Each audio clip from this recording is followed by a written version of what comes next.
Azizlar, videolarimiz sizga yoqyaptimi? Yoqayotganidan xursandmiz. Biz har bitta videomizni analitikasini, statistikasini kuzatib boramiz.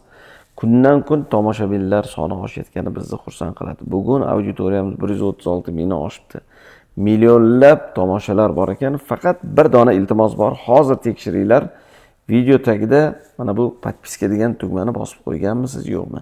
Agar bosmagan bo'lsangiz, hozir kirib 5 sekund vaqtingiz ketadi, podpiska tugmasini bosib qo'ysanglar, biz shunga o'xshagan bepul videolarni, kontentlarni ustidan ishlab boramiz. Sababi butun tomosha qilinayotgan videolarimizni podpiska bilan ko'rayotgan auditoriyamiz atiga 34,5% insonlar tashkil qilar ekan. Ya'ni 65% auditoriyamiz hali podpiska degan tugmani bosmagan ekan.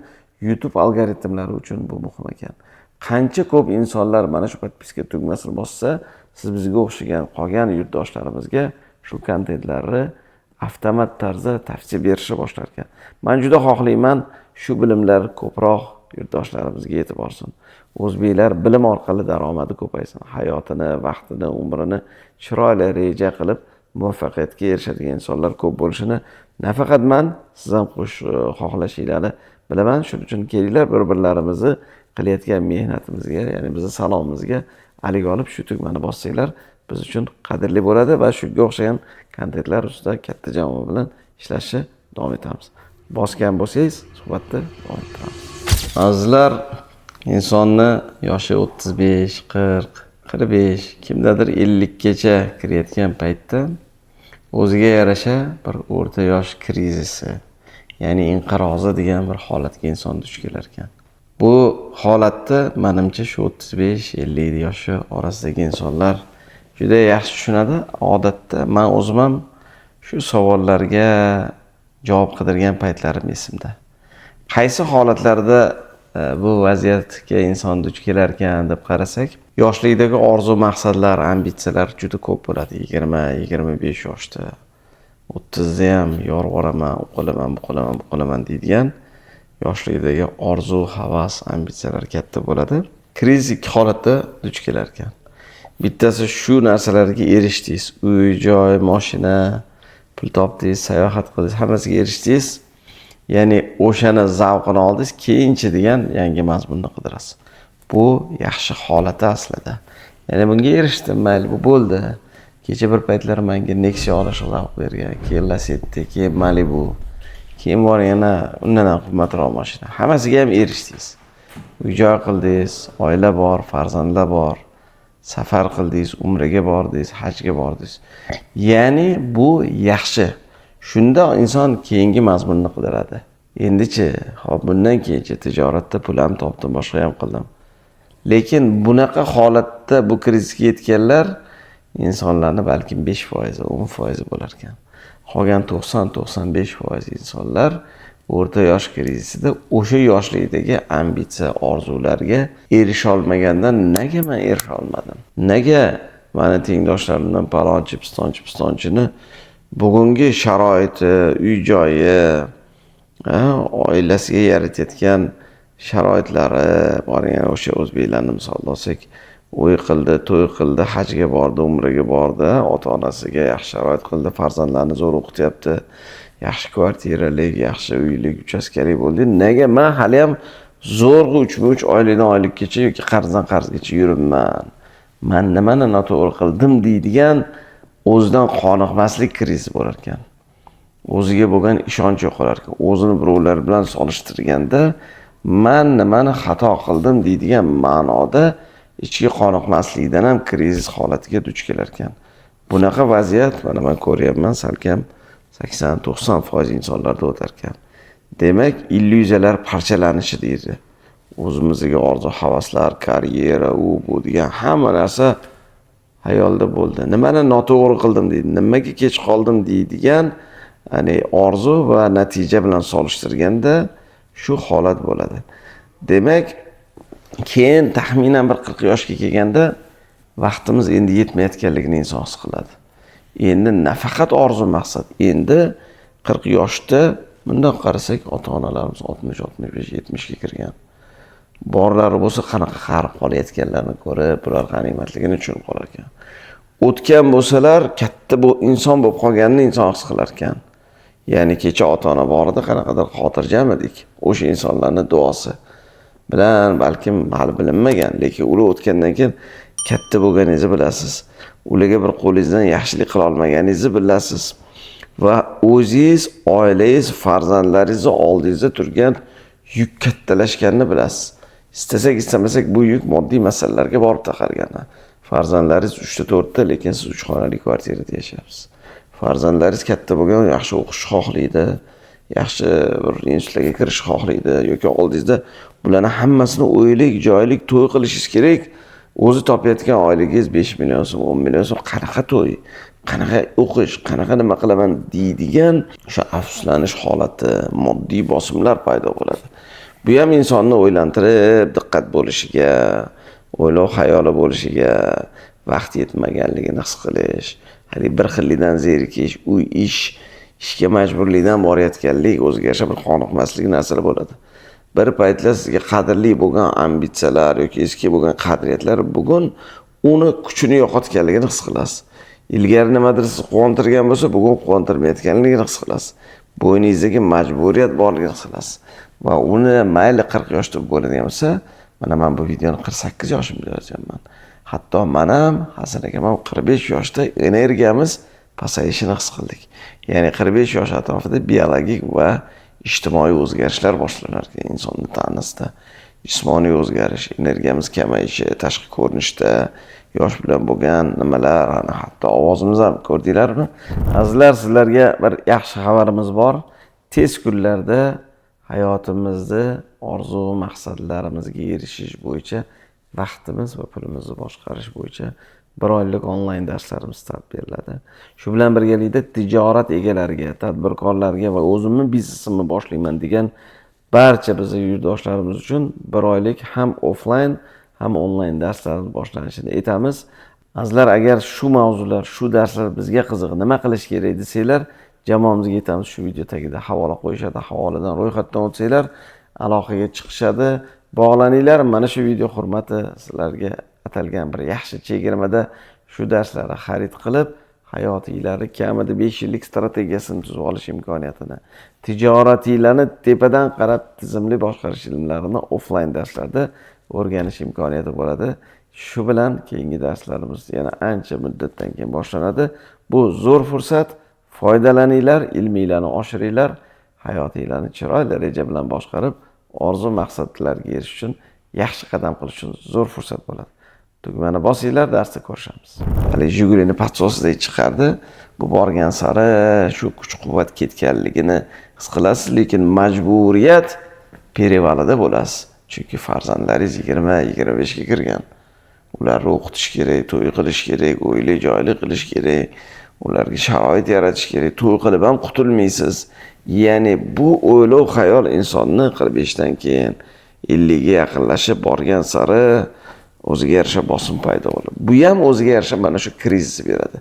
Moddiy yetishmovchilik muammolari paydo bo'ladi. Bo'sh uya sindromi degan narsa bor. Farzandlar katta bo'ladi. Balkim o'ylantirsangiz, sizdagi daromad bilan ular xohlayotgan narsa bo'lmaganligi uchun o'zini yo'lini qidirib, qaysidir ma'noda sizni gapingizni olmaydiganligini ham sezib qolasiz. Bir paytlar siz ularning oldida avtoritet bo'lgan bo'lsangiz, bugun o'sha moddiy imkoniyat yetmaganidan boshqa insonlarni o'zlariga nima deydi, kumir deydimi, qahramonmi qilib, boshqa insonning gapini o'zini ota-onasidan ko'ra balandroq qo'yadi. Haqiqatan ham o'zini onasi sutda tilib qo'ygan qatiqni puflab ichadigan bo'lib qoladi.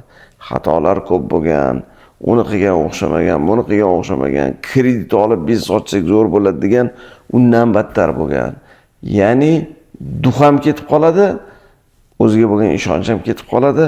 Siz ishonmaganingizdan keyin bolalar ham o'ziga yarasha ishonmaydi. Ustiga ustak sog'liq ketishi boshlaydi. Quvvat ketishi boshlaydi. U yana moddiy masala o'zining gapini gapiradi. Haligi aytganimizda ota-ona qarigan, bor bo'lsalar, ular keksayganini, hayotdan ko'z yumganini, o'lim va hayot o'tkinchiligi haqida jiddiy o'ylashlarimiz boshlanadi. O'shaning uchun nima yechim desa, albatta bu hayot qonuni. Har bitta xuddi yilda 4 ta fasl bo'lgandek, bahor, yoz, kuz, qish bo'lgandek, balkim sekin-sekin kuz davriga qarab kelisha boshlaysiz. Esingdami, yoshligimiz degan o'sha 20, 25, 30, 35, 40 dagi davrlar ham o'tib, sekin o'sha bolalaringiz ham 20-25 ta kelibsa kuch-quvvati, energiyasi baland, sizni ham o'sha yoshda daromadingiz kelibsa bir xil bo'ladi. Siz 5-10 million topasiz, bolalaringiz ham mehnat qilsa 5-10 million topadigan. Lekin sizni bo'yningizda bosh og'rig'ingiz, g'amingiz, yukingiz kattaroq. Farzandingiz o'zini eplasa ham katta narsa bo'lsa, siz ham oilaga, ham ayolingiz, ham farzandlar, ham ota-onaga mas'ul bo'lib, sekin mana shu ajinlar, kuch-quvvat, g'ayrat yo'qligini seziladi. Mana shular menimcha o'rta yosh krizisini o'ziga yarasha bir belgilari bo'lishi mumkin. Agar bizni kuzatayotgan insonlar ichida shu mavzuni o'rgangan, shu mavzuga kirishganlar bo'lsa, izohlarda yozinglar, sizni uchun o'rta yosh krizisi deganda nimani tushunasiz? Balkim ilmi kuchli bo'lgan insonlar bo'lsa, izohlarda yozinglar. Menga qiziq, qanchalik bugun mana shu 35, 40, 45, 50 yoshdagi insonlar uchun bu mavzu dolzarb.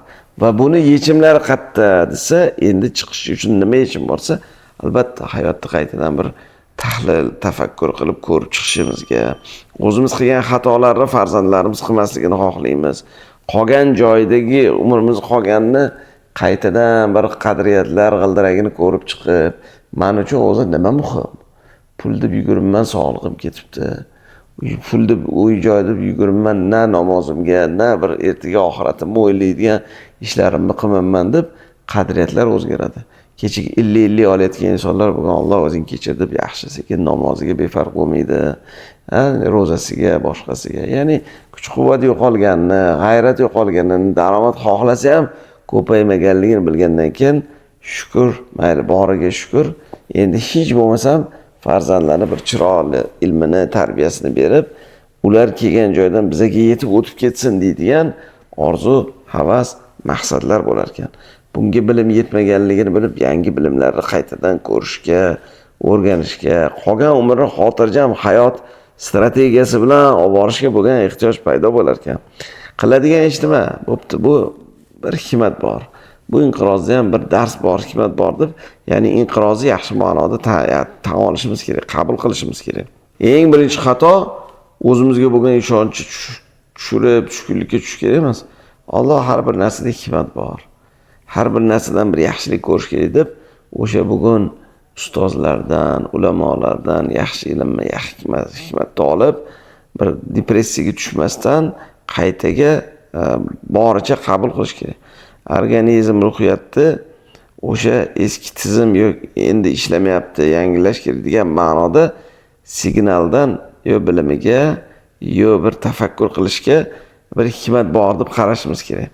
O'sha aytganimizdek hayot balansimizni ko'rib chiqishimiz kerak. 4 ta ustun bor hayotimiz balansida. Bu tana, sog'lig'imiz masalasi.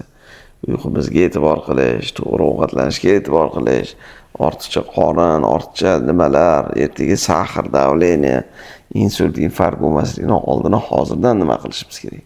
10 ming qadam yurishlarimiz bormi? Yeyishimizga e'tibor qilishimiz kerak, faolliklarimizga e'tibor qilish kerak. Shunga o'xshagan narsalar bor. Aql masalasi ikkinchisi. Ya'ni intellekt deymiz, yangi yo'nalishlarni o'rganish kerak. Umrimiz oxirigacha nimadir o'rganish kerak. Borib choyxonada yotib olib faqat narda tashlash bilan umrini o'tkazgan odam bo'ldi, bu noto'g'ri inson. Umri oxirigacha har doim nimadir yangilik, ilmga intilishimiz kerak.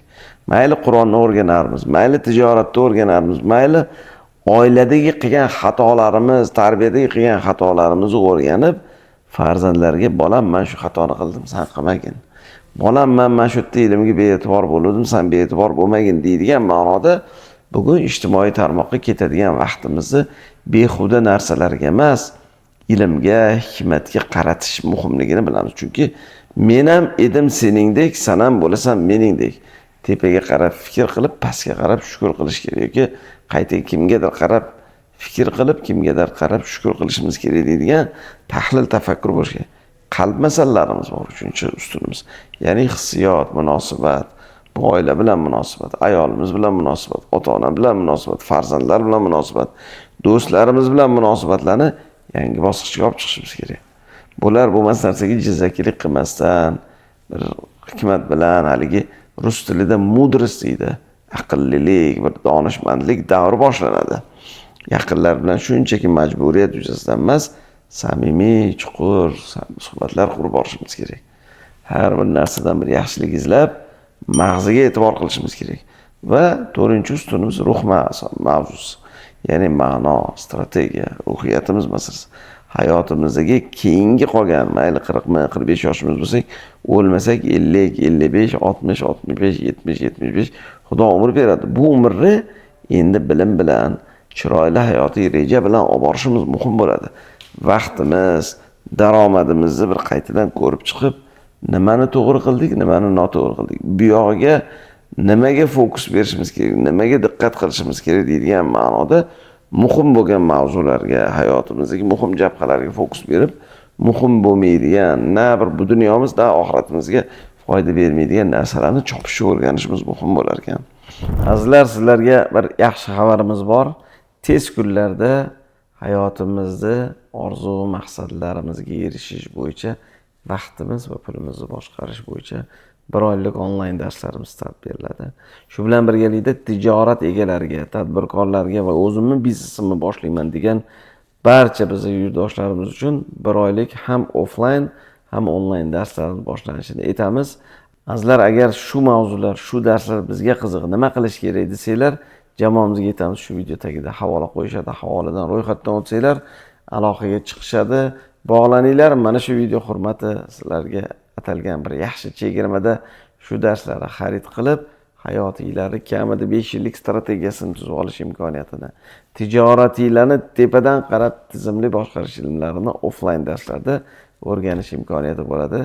Shu bilan keyingi darslarimiz yana ancha muddatdan keyin boshlanadi. Bu zo'r fursat. Foydalaninglar, ilminglarni oshiringlar, hayotinglarni chiroyli reja bilan boshqarib, orzu maqsadlarga erishish uchun yaxshi qadam qilish uchun zo'r fursat bo'ladi. Tugmani bosinglar, darsda ko'rishamiz. Ruhiyat deganda o'sha oxiratimiz mavzulari bor. Namozimiz, zakotimiz, ro'zamiz, ehsonimiz, farzandlar ilmi, tarbiyasi, shunga o'xshagan mavzularga ham albatta bir e'tibor qilishimiz kerak bo'ladi. Demak, men uchun bu yerda xotirjam hayot strategiyasi. Bizni My Life Planner darsimizni tekin bepul darslarimizni o'tganmiz, 50 ming, 100 mingga yaqin insonlarga o'tganmiz. Yoki mana pulli darslarimiz bo'ladi, 1 oylik darslarimizda butun boshli 5 yillik strategiyalarni ishlab chiqarish ustida ishlaymiz. Xotirjam hayot strategiyasi. 20 yoshdan 40 yoshgacha bo'lgan inson muvaffaqiyat strategiyasini qidirar ekan. 40 dan keyingi inson menga xotirjamlik strategiyasi muhim. Hayotimda balans muhim. Oila, salomatlik, ruhiyat masalam, hobbilarim, yaqinlarim, siylay rahim, o'zim yaxshi ko'rgan ishlarim, do'stlarim, ya'ni bilimim, tajribam, hammasini chiroyli balansda olib borish muhimligini his qilar ekanmiz va buni qo'limizni pulsda ushlab olib borishimiz juda muhim bo'ladi. Davlengiz chiqadigan odam har kun qo'lida davleniya apparat turgandek, o'sha xotirjam hayot strategiyasi degan butun boshli bepul darslarimiz bor. Adashmasam kanallarimizga qo'yganmiz, qidirib ko'ringlar. Uni qanaqa ko'rib, qanaqa borib, qaysi holatlarimiz qizargan, qaysi holatlarimiz sarg'aygan, qaysi holatlarimizni yashilda, qaysini olib chiqish kerak, qaysinga bee'tibor bo'lmasligimiz kerak deydigan muhim shu yillik strategiya. Nafaqat yillik, 1, 2, 3, 4, 5 yil, ya'ni 26-30 yillik strategiyalar ustidan ozgina tahlil tafakkur qilishimiz kerak bo'ladi. Eski hayotiy bilimlarimizni, tajribalarimizni dars o'rnida ko'rish kerak. Endi hayot zo'r o'rgatadi, qimmat oladi. Har doim qimmat xatolarni qilmasdan bugun mayli shunga o'xshagan videolarni ko'rarsiz. Qaysidir joyda pulli darsiga borib, hikmat qidirib qilgan xatolar bizga qimmat tushgan. Undan ko'ra bugun o'sha bilimlarni olib, kitoblarni olib, ilmni oshirib, ham o'zimiz ham farzandlarga o'rgatsak, siz bizni yegan kaltaklarni bolalarimiz yemasin deydigan ma'noda ko'rishimiz kerak. Moddiy imkonimiz bo'lsa, zo'r bo'lsa, albatta sayohat qilish kerak. Chunki har bitta sayohatimiz nechtadan kitob o'qiganimiz bilan barobar insonni bir energetik o'ziga yarasha perezagruzkasiga sabab bo'ladi. Men o'zim mana shu videoni yozayotgan paytimda 62 ta davlatda bo'libman. Har bir davlatga borganimda yangi g'oya, yangi kuch, yangi g'ayrat bilan kelaman. Farzandlarimga buni targ'ibot qilaman. Bolalarim dunyo ko'rishlari kerak. yaxshi daromad topishinglar kerak, dunyo ko'rib, katta orzu maqsad qo'ysanglar, hayotning mazmuni shu bo'ladi. 40 dan keyin agar juda hamma narsani zo'r qilgan inson bo'lsa, hop o'tsam mana ortimdan nima qoladi degan mavzuni o'ylash kerak. Faqat uy, joy, uchastka emas. Hatto masalan mana shu videolarimizni qilishimizdan niyat biz o'tsak, balkim shu ilm 10 tami, 50 tami, 100 tami, 1000 tami, 10 ming tami insonga borsa, bu ham bir o'ziga yarasha sadaqa joriya bo'ladi. Oxiratimizga bir manfaatli ilm bo'lib qoladi deydigan ma'noda yozamizki, ortingdan nima qoldi inson deydigan ma'nodagi berishga bo'lgan ehtiyoj, ilmni, tajribani berishga bo'lgan ehtiyoj, mazmunga ehtiyoj paydo bo'lar ekan.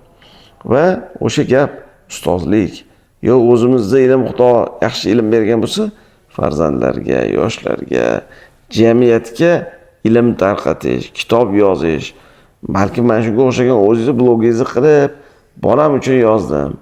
Balkim shunga o'xshagan o'zim uchun yozdim.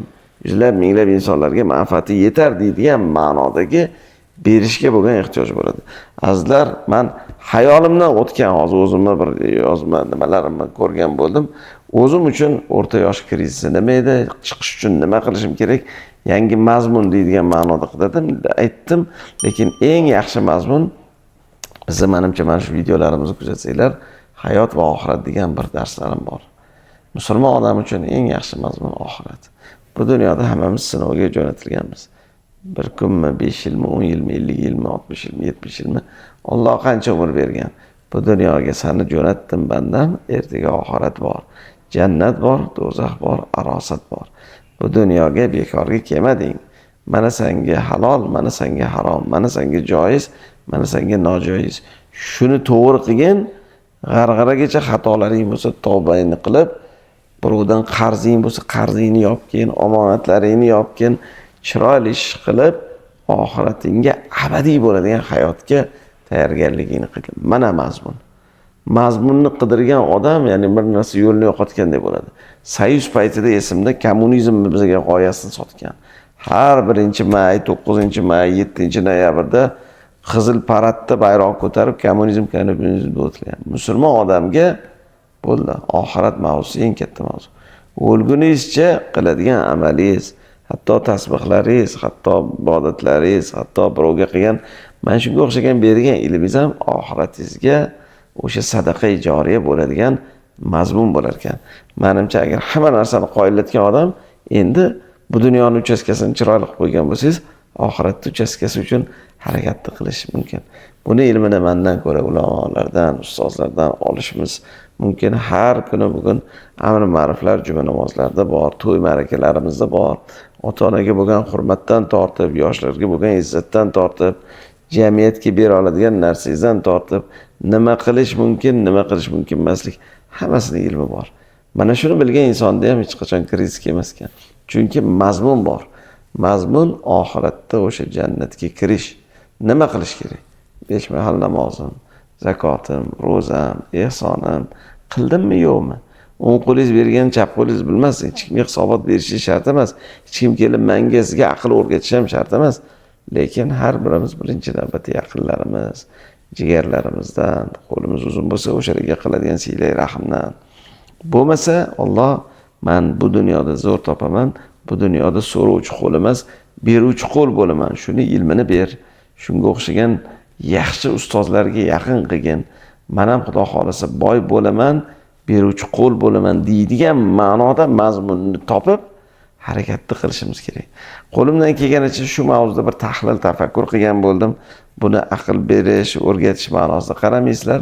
O'zim uchun, farzandlarim uchun, jigarlar, shogirdlar uchun bir yozgan bir tarixiy bir videocha sifatida qaraysizlar, qanchalik foydali bo'ldi, qaysi gapim jiz etdi, qaysiga qo'shilasiz, qaysiga qo'shilmaysiz, izohlarda yozinglar va keyingi videolarda qaysi mavzularda birgalikda tahliliy, tafakkuriy ilmlar, suhbatlar qilishimizni xohlaysizlar. Yozinglar. Agar shu video yoqqan bo'lsa, albatta like tugmasini bosib qo'yinglar, izohlar yozinglar va eng muhimi obuna tugmasini bosganmisiz yo'qmi? O'shani ham tekshirib qo'yinglar. Ma'qul bo'lsa, ko'pchilikka manfaatli bo'lsa, shunga o'xshagan suhbatlarimizni bardavom qilishga harakat qilamiz. Keyingi ko'rsatuvlarda ko'rishguncha xayr.